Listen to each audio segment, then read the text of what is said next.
Die boodskap, Levitikus hoofstuk 11. Diere wat vir die Here aanneemlik is en diere wat hy nie wil hê sy volk moet eet nie.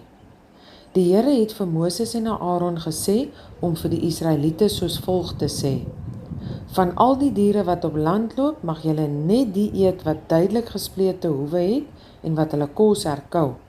Julle mag nie diere eet wat net herkou of net gesplete hoewe het nie. So mag julle nie 'n kameel se vleis eet nie, want hy herkou wel, maar hy het nie gesplete hoewe nie. Julle mag ook nie die vleis van 'n dassie of 'n haas eet nie, omdat hulle herkouers is, maar nie gesplete hoewe het nie. 'n Vark het weer opsigtelike gesplete hoewe, maar hy herkou nie. Daarom mag julle nie sy vleis eet nie. Julle mag nie hierdie diere se vleis eet of met hulle karkasse werk nie. Hulle is vir my onaanvaarbaar. Van al die diere wat in die water leef, in die see en in die riviere, mag julle net die eet wat vinne en skubbe het. Enige dier in die see of in die riviere wat nie vinne of skubbe het nie, moet julle vermy. Ek belet julle om hulle te eet. Julle moet ook hulle dooie liggame vermy. Alles in die water wat nie vinne en skubbe het nie, moet vir julle iets wees wat julle afskrik. Van die voëls in die lug wat verbied word, waarvan julle nie mag eet nie, is daar die arend, die lammervanger, die visarend, die aasvoël, al die valkspesies, al die kraaispesies, die volstruis, die naguil, die seemeeu, al die arendspesies, die uil, die visvanger, die ibis, die flamink, die pelikaan, die swaan, die ooievaar, al die ruierspesies, die hoephoep en die vleermuis. Enige ding wat vlerke het en in swerms beweeg of wat kruip, mag julle nie eet nie. Die wat pote het en daarmee kan spring, mag julle egter wel eet. Julle mag van hulle die trekspringkaan, veldspringkaan, langasemspringkaan en voetgangerspringkaan eet. Enige ander ding met vlerke wat in swerms voorkom en wat kruip, is egter vir julle verbode. Die volgende diere sal maak dat ek julle nie naby my tent van ontmoeting wil hê nie. As julle selfs net aan hulle karkasse raak, wil ek vir die res van die dag nie met julle te doen hê nie. As iemand aan enige een van hierdie diere se karkasse moet vat, moet hy sy klere gaan was. Hy mag vir die res van die dag nie naby my tent kom nie.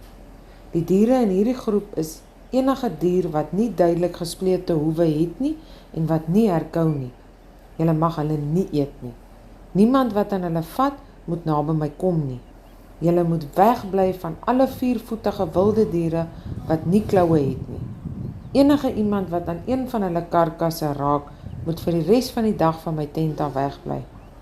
As iemand aan hulle karkasse moet vat, moet hy sy klere gaan was.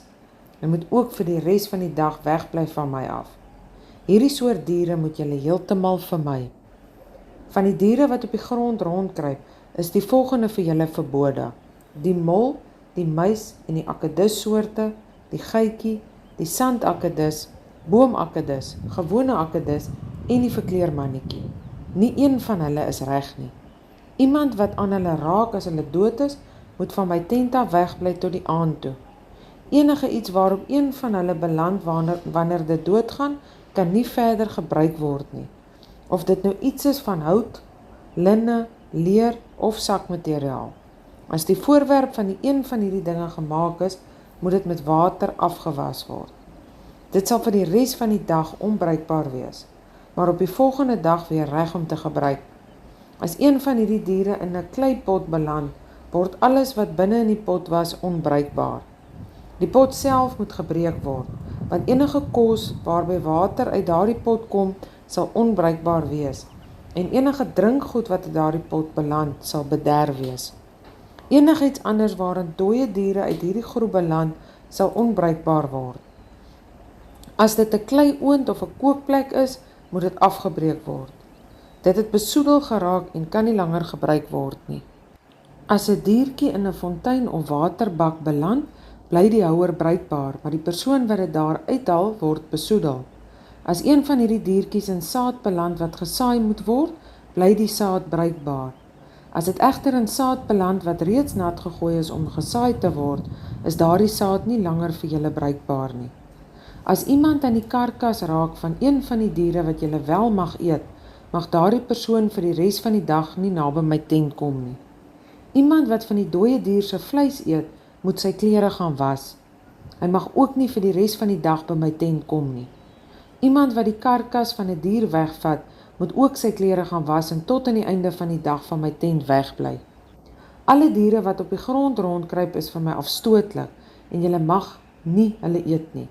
Enige iets wat op sy maag oor die grond seil of op 4 pote kruip of baie pote het, moenie geëet word nie, want ek verbied dit. Moenie julleself afstootlik maak deur enige van hierdie diere te eet nie. Moenie toelaat dat hulle maak dat ek nie meer iets met julle te doen wil hê nie. Ek is die Here, ek is julle God. Julle moet aan my getrou bly. Julle moet julleself vir my gee en lewe soos mense wat aan die grootte God behoort. Moenie julleself vir my onaanvaarbaar maak en iets gaan eet wat op die grond rondkruip nie. Dit is ek wat julle uit Egipte laat wegtrek het, sodat ek julle God kan wees en julle aan my kan behoort. Hierdie is die voorskrifte oor die diere en die voëls en alles wat in die water lewe en op die aarde woon. Dit wys vir julle wat ek wil hê julle moet laat staan en wat vir my reg is. Dit onderskei die diere wat geëet kan word en die wat nie geëet mag word nie.